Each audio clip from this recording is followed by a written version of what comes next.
Okay, here we go. We're gonna go engage this monster that I know gives a good amount of experience. So we'll go into auto attack mode. We'll stick the spider on him. Why? Because I can do it without using any kind of taming at all. So if they want to leave it up, I'll take advantage of it, and now we'll go in and we'll fight him. We'll use root just to keep him in place, make my life easier. And we'll start engaging him. We'll put some buffs up. Immolation and fire spells are pretty much useless against this guy, so I won't even bother with him. I'll still leave him up. I'm not going to change the deck for it, because I'm not going to have too much of a problem. As you can see, I've got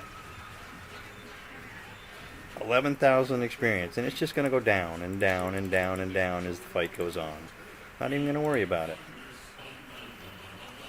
We keep fighting this guy. I'll show you just before he dies how much experience we get. Now, as you can see, I'm out of mana or out of focus, so it's not really worried about it. I'll just use the auto attacks.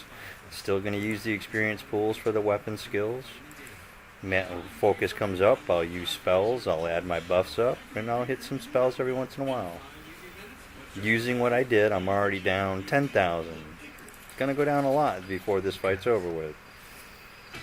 So if anybody tells you they've got 4 or 5 skills at 80 or above and they're using a percentage of their pool, well, they're kind of blowing smoke, because there's no way they're not using more than they're gaining.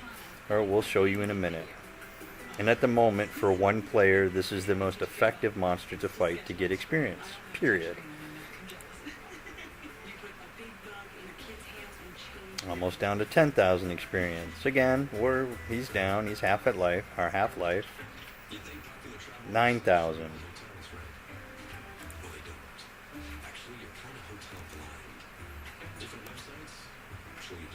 This guy runs away a little bit, so I'll make sure the roots are coming up at the end of the fight, so that I can keep him close by. What are we down to? Still 9,000, which is pretty good. He's got 300 hit points left, and we're down still just above 9,000. 200, 9,000 hit points, 100 hit points left.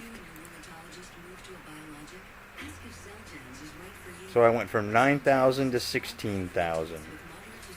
And I started the fight at 14. So overall net gain was 2,000 experience points. So I'll stick with my deck, and I'll stick with what I'm doing, and I'll keep fighting this guy, and I will gain experience over the end. I'll notice I haven't had any skills above 80 turned on, so not that big of an issue, because if I did turn this skill on, and I'll show you, we'll do the next fight and I'll record it again. And we'll do that. The next fight we'll record it again with that skill set to raise.